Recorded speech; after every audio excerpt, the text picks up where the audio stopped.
Overall macro BEV market presently for RIDE. The macro is favorable for the endurance launch in Q3 2022 vis-a-vis energy costs.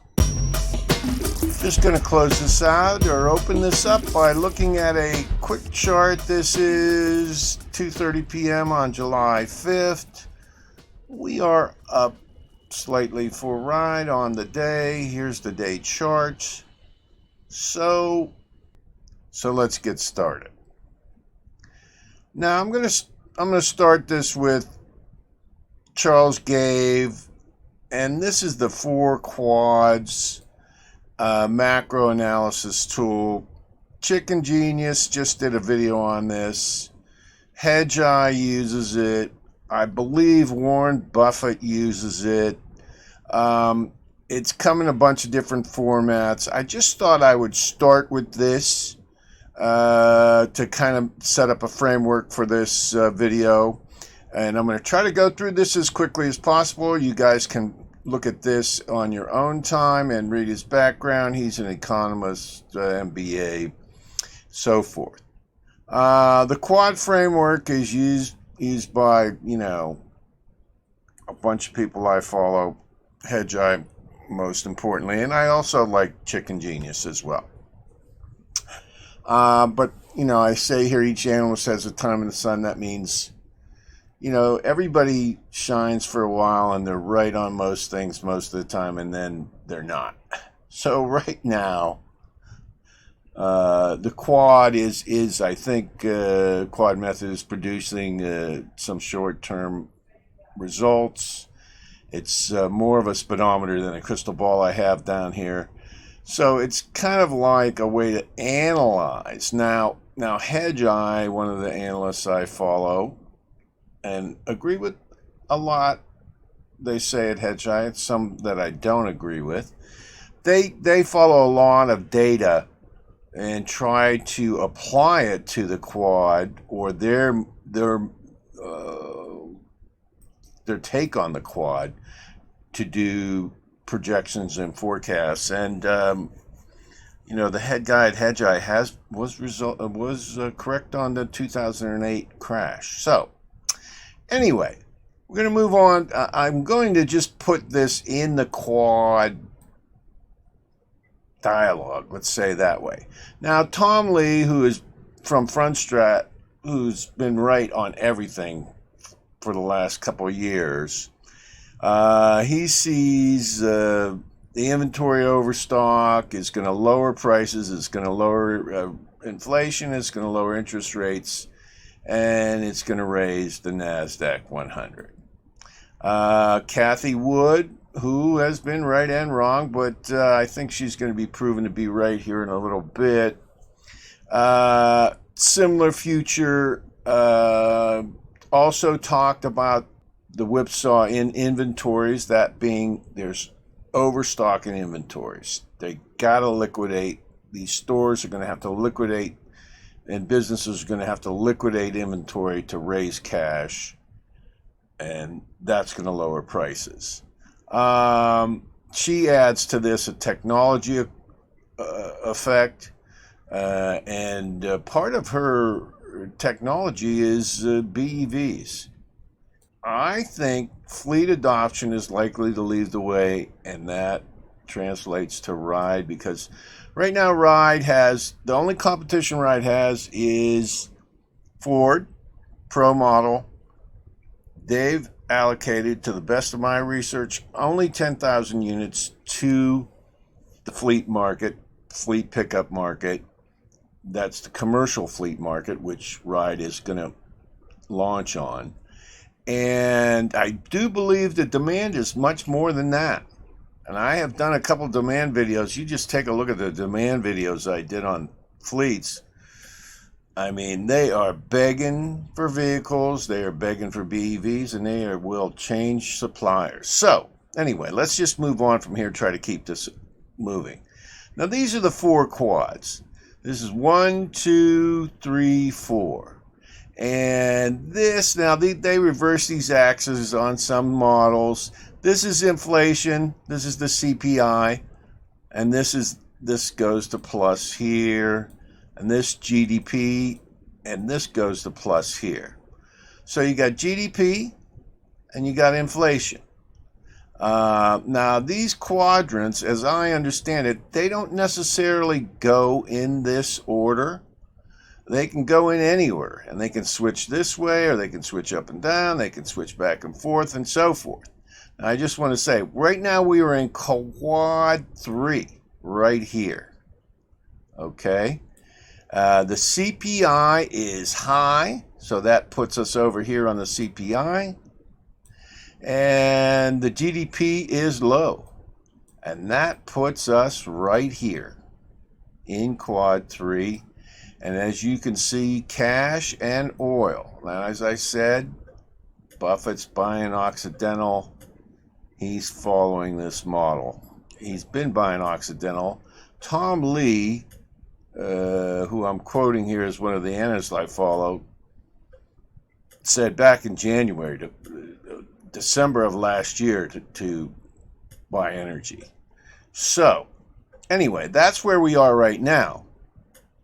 Now, we're just going to go through what ARK and Fundstrat says here. CPI will drop, demand destruction and whipsaw of inventories will do that. The interest rate will drop in succession.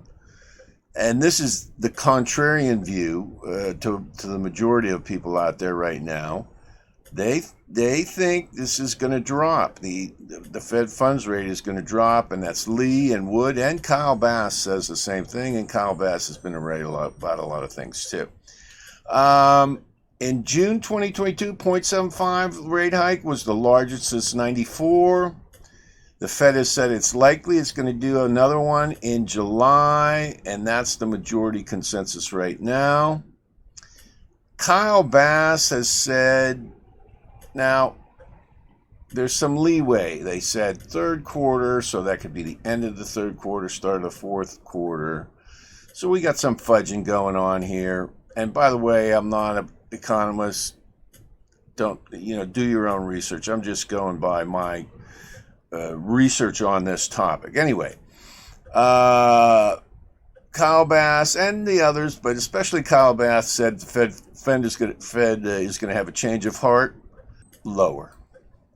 Or, and this would be the fudge to Q1 of next year, a consensus following the next rate hike that the next Fed move would be dovish. So I'm fudging this here. So if the consensus, if they do raise in July, I think the consensus of these analysts anyway is that the next Fed move would be dovish. As the market predicts the future, that would be interpreted as a dovish raise. GDP should rise. And this is going to be a move to quad 1, and I'm going to show you that in a second.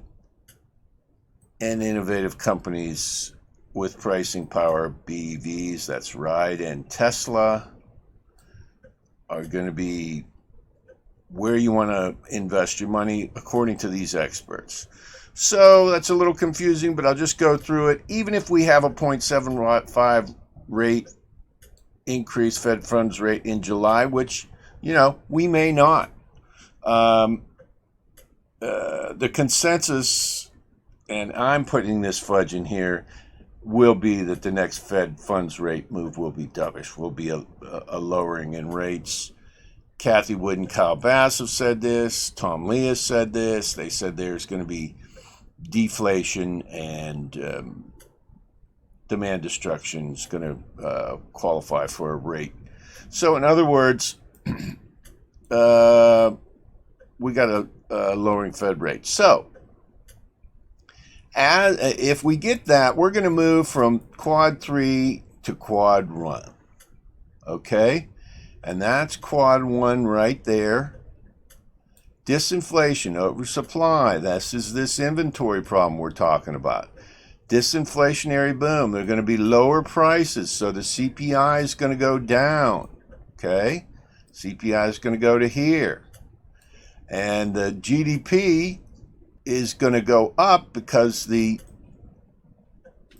interest rate goes down, economic activity, that puts us right here in this area. Buy innovative companies with pricing power.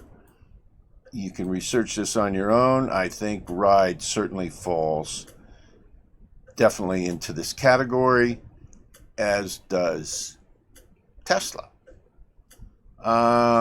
So I'm saying a move, and these experts actually are saying, and we're going to go with them for now. You know, there's always a black swan and they could always be wrong, but quad 3 to quad 1, that's either going to be in Q at the beginning or the end of Q3. Moving on from there. And these are just some charts I put in here to give you an idea. This is the consumer price index. You can see right here, we're way high. Okay. And it's the highest, and this was the level in 2008. But there is a little hiccup right here. And according to Kyle Bass and these others, this liquidation of inventories is going to drop this down. Okay. And it's probably not going to go back to where it was in 2008 or 2020 for the pandemic. But if we look through here, what is it, 0.25?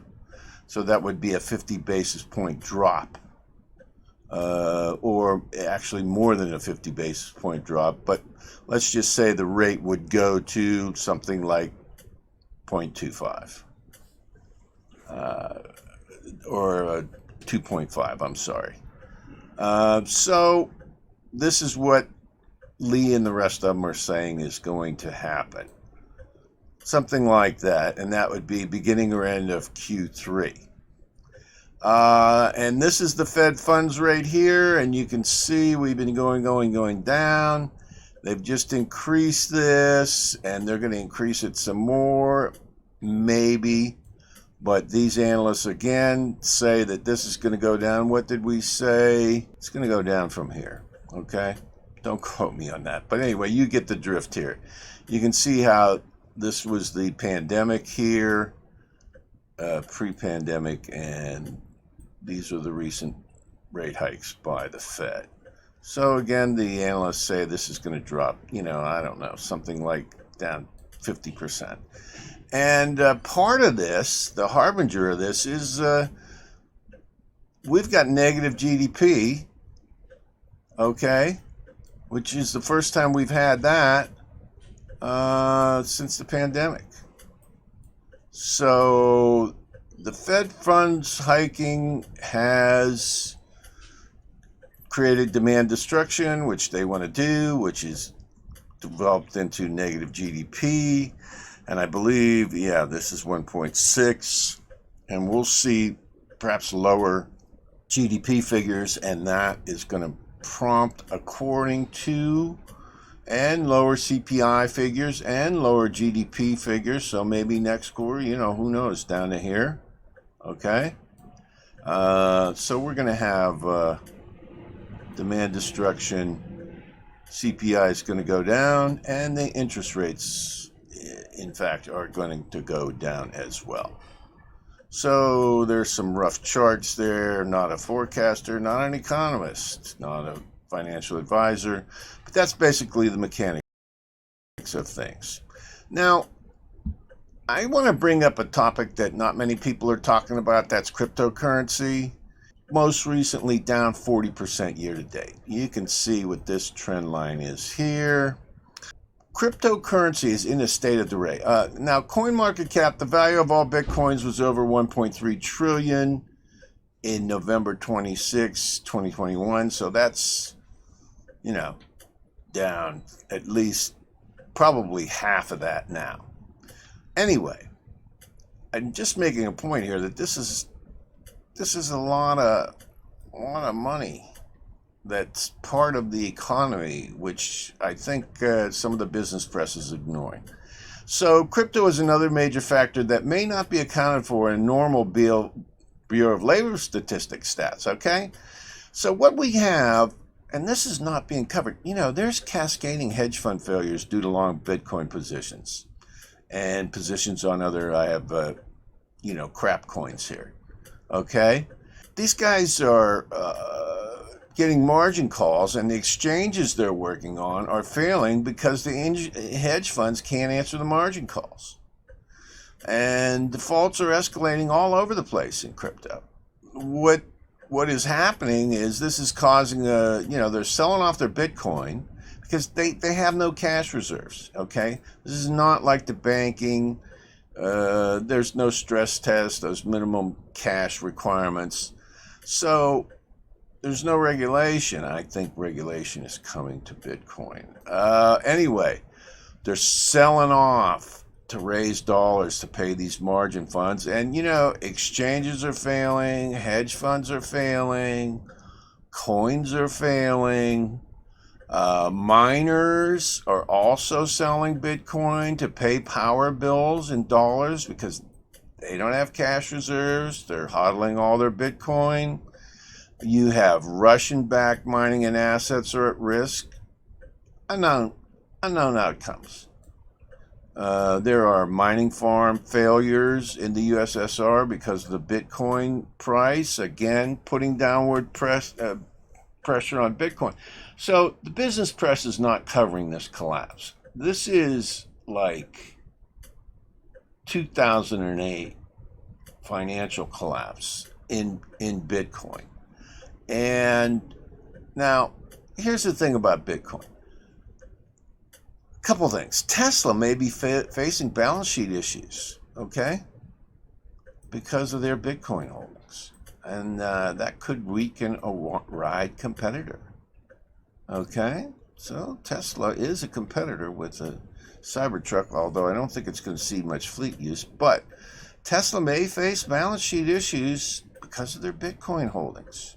I have here the cash that would go into Bitcoin now, or that has been liquidating out of Bitcoin, because people are fleeing the asset class right now, could be seeking risk on Quad 1 investments, and that would be RIDE. Okay? Tesla, I'm not going to comment on Tesla. Let's see what the earnings are. I think they're going to face a bad. We're going to go over more on Tesla, but certainly their Bitcoin holdings are one factor. But anyway, I'm saying this could be bullish for RIDE because that money is going to move into risk-on, Quad 1 investments, which are RIDE. And I think FIFE, Faraday Future, is seeing some of this right now. RIDE kind of has a black eye because they haven't got the car out yet. Faraday Future has. I'm a fan of Faraday Future. Check out my Faraday Future videos. They've been a victim of short and distort campaigns. And I think that's a badge of honor among EV manufacturers now. It might be a sign of success in the future. This is causing turmoil in the credit markets with all this. It could hurt bonds and debt because people don't know where they stand with all these liquidations and these hedge fund liquidations, and are they operating in other credit markets and so forth. I'm not an expert on that. My speculation. I think this is net positive for a RIDE stock sale. I'm not sure, but again, this moving to Quad 1 investments could possibly be it. But a recovery of Bitcoin would be the best case scenario because it's very volatile. It could recover. That would indicate a Nasdaq recovery, in my opinion. This is not based on expert opinion. It's based on my opinion. Now, I just looked this up. One is a perfect correlation. The 90-day correlation between Bitcoin and Ether is at 0.92. So Bitcoin and Ether are like on par with each other. At least in May 2022 they were. Bitcoin's correlation to the S&P 500 also continues to grind upwards, currently at 0.59, close to an all-time high. So, correlation is not causation, but a recovery in Bitcoin could be an indicator that the S&P 500 is recovering, and what we're worried about is the Nasdaq 100, of course. But if Bitcoin's bad, it could be good for a ride because of these investment shifts and investment strategy. And if Bitcoin is good, that also could indicate a rise in the stock market in general. So I think either way is good for RIDE, but I think the business press is overlooking this, and certainly implies coming regulation of cryptocurrencies. But anyway, watch the price of Bitcoin in addition to the other factors I say here. China's GDP was projected to fall. Now, we're going to talk about China, 60%. It's even lower now. They're having lockdowns related to the virus. They put out a figure of 4.3%, and that's 8% lower than the other figure they gave previously. And they always give pumped up figures, so it's below that. That's half of their 10% usual, less than half of their 10% GDP numbers. So, like Bitcoin, China's experiencing a 2008 financial meltdown. It's not hitting the press. The housing market is cratering. They're putting in price controls to stop people panic selling real estate. Builders are going under. They're all getting margin calls. You can look into this on your own, but one of the main sources of investment in China is the housing market, and it's cratering. The small regional banks in China are unable to meet customer withdrawal demands. They can't. People are coming to withdraw their money. They don't have any money. The banks don't have any reserves. There's bank runs. This isn't hitting the press. Now, China has said in their press that this is due to technical, hacking and so forth. But this is an ongoing thing in China right now. These bank runs, and people aren't getting their money out. CPC is taking massive actions, and this includes infrastructure spending and all kind of controls on prices and so forth, and demanding that these big construction companies make good on their debts so there isn't cascading defaults. But it's a different economy than the U.S. But there are defaults and margin calls all over the place in China. The financial markets and the real estate markets are, really bad. And, the virus lockdowns continue. And I just saw that, and although they're not doing they're going to be smaller in nature and more confined to areas, but they could be ongoing for 5 years. So China is instituting, among other things, infrastructure spendings to lift GDP. China is a dumpster fire, okay? And one of the things Tom Lee said is that China recovering is a key to the Nasdaq 100 recovering. So I'm adding Bitcoin recovering in there too, but let's just talk about the China, this dumpster fire in China and its effect on RIDE. Will Tesla be immune to this carnage? I don't know. Their sales are strong, but the job market's collapsing in China. Will the consumer class pull back? Will their sales fall? Like I said here, 34% of revenue. Tesla could be diminished. Now you're looking at two strikes against Tesla. We've got Bitcoin on their balance sheet, and now we got China as 34% of revenue. So I think Elon Musk is smart, and he will overcome this eventually, but I think Tesla could be in for a hit. How does this affect RIDE? Again, diminishing a competitor. It's good for RIDE. Now, Honhai is a Chinese company, Taiwan. It's already pivoting out of mainland China.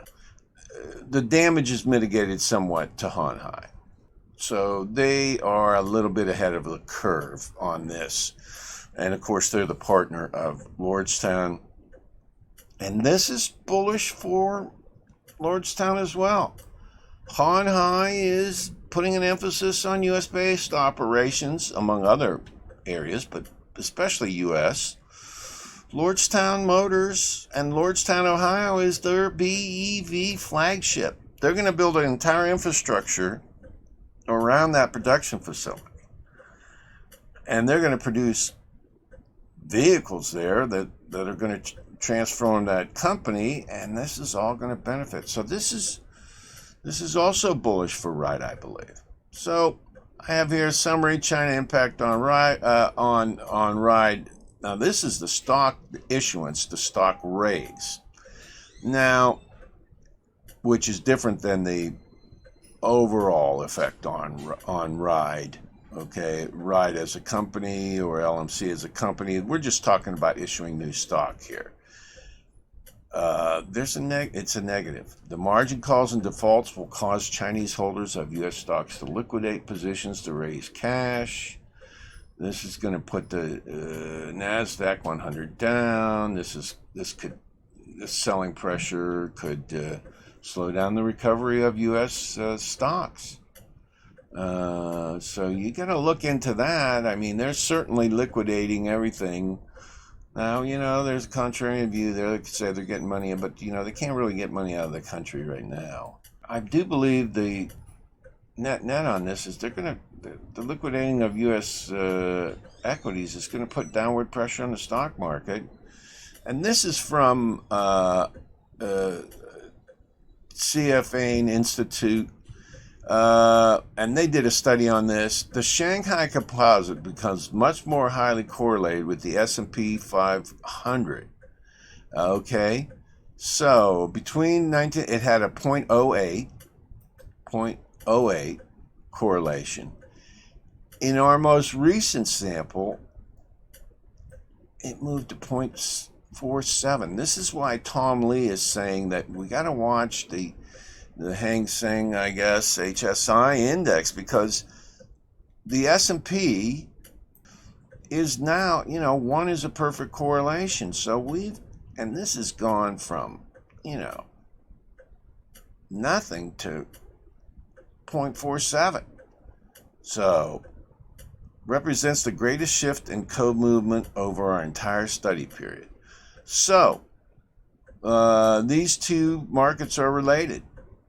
No doubt about it. So, what's going to happen in China? I mean, this is negative. I mean, China is a dumpster fire. They do have a command economy, though, and they can pull more levers than the U.S. can. So Tom Lee of Fundstrat has told investors to watch two factors for a turnaround in the Nasdaq 100. And this is a 1 month chart this is a Nasdaq 100 futures chart. But I just want to show you here that, we're up and then we're down, then the recent dip, and now we're leveling out and it's flat. Okay. And we had a rise in momentum and a little fall, but it's still above the median. So we're like, it's trending. You got a trend line here that's slightly higher. I'm not a big charts guy, and the momentum line is a little slower here because I think people are waiting, but it is trending higher. So, I mean, this is the futures on the Nasdaq 100. So, these are smart guys that play these futures. So they're trending slightly higher and flat, so it looks like this may be at an inflection point, up or down. Could go either way, but it's like a Bollinger Band contraction, maybe you could call it. I'm not a big chart guy, and I'm not big on technical analysis, so I just want to show you not all doom and gloom on the Nasdaq 100. On the futures, they're certainly not going down anymore as they were here. We've gone up, and then now we're right there. The Chinese market the Hangs HSI is recovering, but the futures on the Hang Seng, and you can see we're going up here, and now we're definitely got a downward trend there. They're slightly down, so, and flat. It's kind of like the Nasdaq, but in reviewing all the data, I would say it's more extreme than the Nasdaq. It's down and flat. So, you know, the Nasdaq's got to wait and see. The HSI, the Chinese index, is, you know, questionable. It's more precarious than the Nasdaq. So that's where we are there. Now, these are the two indicators that Tom Lee talked about. I added Bitcoin in there, so you can keep an eye on these two. You know, you can look at this on your own time and do your own research on that. Now, let's talk about Russia and the Ukraine and oil. The research I've done recently is no negotiated settlement here. Perhaps never. I think the question is, you know, right here, will it expand to NATO? You know, there's no indication of this happening other than Putin's speeches, but low probability, future potential. Some of the experts I've been looking at, following, or talking about Poland might be a target if they go to NATO, attack a NATO country. But not really an indication of that right now. Also, no indication of low-level nuclear weapons at this time, although the experts say if the Russian territory was threatened by a counterattack, maybe by Ukraine, they might go to low-level nuclear battlefield weapons. So that would cross the line. There's an individual I know who's brought some people to the United States from Ukraine, who's very in touch with what's going on there. And he said right now it's totally back and forth fighting. So they are battling it out. And I guess Ukraine just made a strategic withdrawal from their eastern region. But according to this guy, I mean, he didn't say anybody was winning. Before he thought Ukraine was winning. Now he says it's back and forth. So that's all I can say on that. Now, Russia. Now, when we're talking about RIDE, we're talking about oil. So, you know, they're making 11 billion barrels a day. It's the third largest oil producer behind Saudi Arabia and the U.S. The USA has banned all imports of Russian oil, gas, and coal. Previously, 3% of oil imports were Russian. So this really isn't going to influence the U.S. markets that much. It's going to play havoc with the EU. They depend on this supply for a lot of their natural gas and their gasoline and so forth. So U.S., not much. Now, but we do depend on Russia for 20% of our petroleum products and naphtha, which is a solvent. This was basically sourced from Russia, and this is used in refining and stuff. So we're going to have to replace that. So the U.S. is not immune from this, you know, stating this ban on imports. So it's, you know, our market is going to have to recover for these petroleum products, perhaps not from. So what I'm saying is we're still going to have to ramp up production. And and then here's just an idea. You can stop this and take a look at it. These are crude oil exports, you know, billions of barrels, and mostly crude, and then there's the naphtha. Okay, the Russia-Ukraine effect on RIDE. Overall, BEV bullish. I have a due to this, the Tundra, their production in the Tundra is going to slow down. The pipes are going to freeze. The gallon of gas in Southern California, I have down here, over $7 in November of 2022. Bullish for RIDE. Also military sales, and this is something that is a fleet sale. I mean, this is something that could be a big deal for RIDE as well, because certainly I don't think they're going to be using the Cybertruck, although they might. But I think a conventional pickup truck like the Endurance is going to have a military application. Not a good turn of events in the world, but bullish for BEVs and for RIDE. The snap that will be replaced by U.S. production, but it's going to take time. Just in general, oil production, they're slowly ramping up production.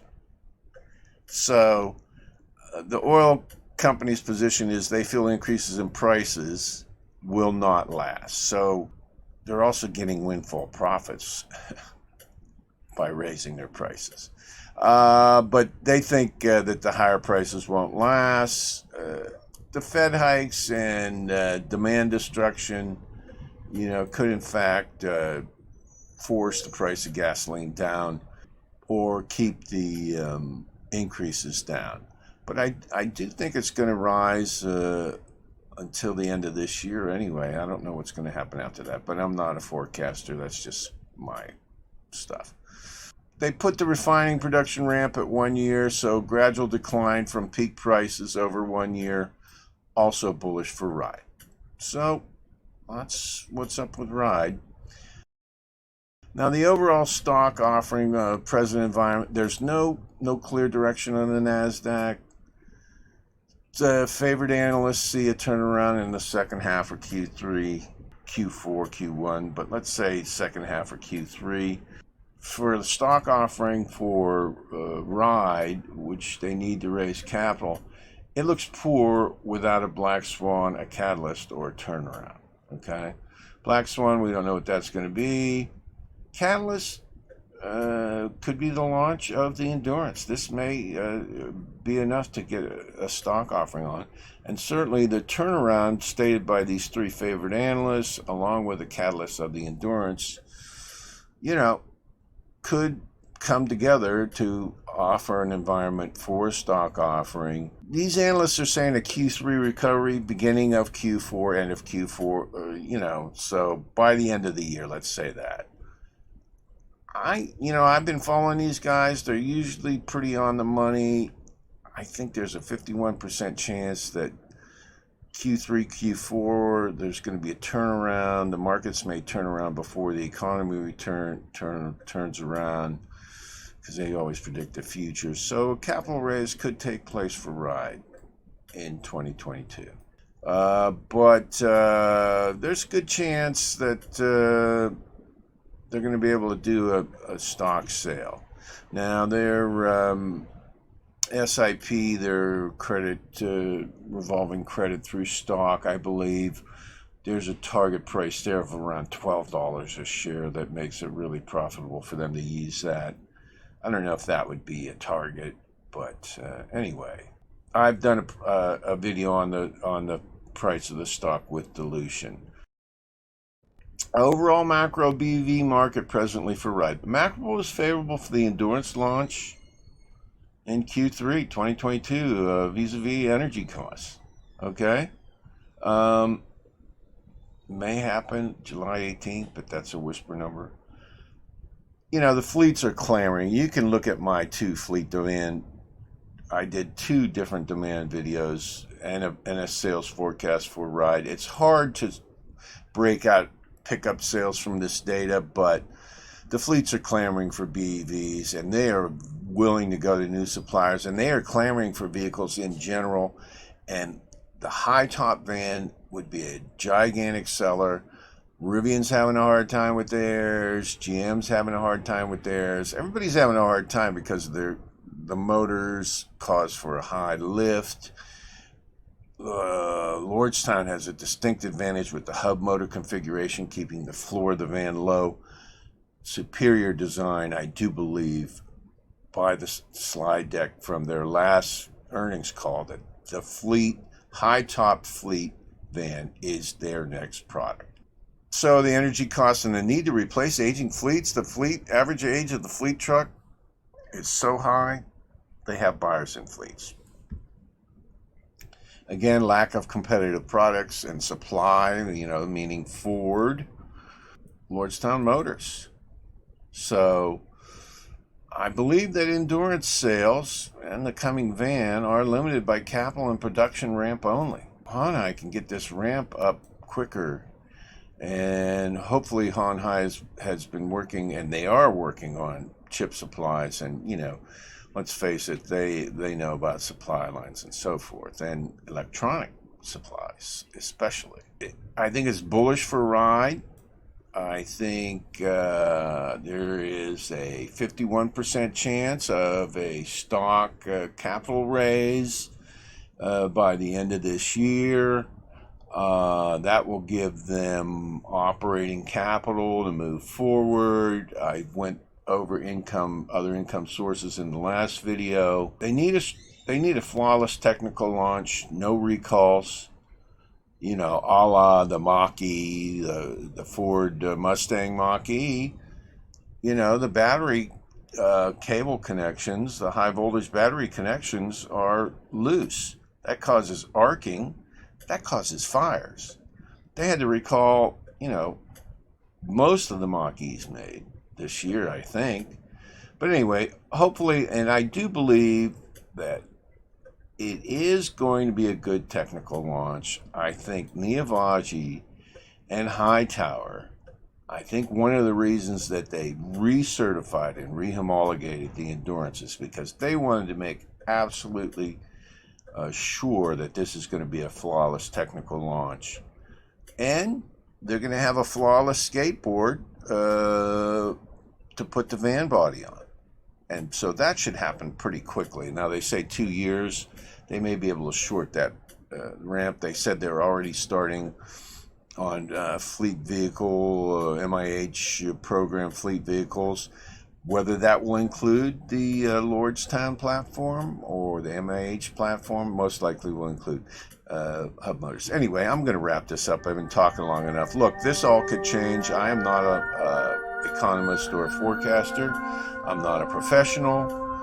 I'm not an engineer. I'm not a lawyer. I'm not a financial advisor. Do your own DD and verify all this information to your own satisfaction. You can go through this video and pause some of this stuff and take a look at these charts and things. Economic analysts and forecasters that I follow, most of them anyway, are talking about a move to a market that's going to favor innovative companies. And you can take a look at this anyway. This is MXUX. I hope you liked the video, and thanks for watching.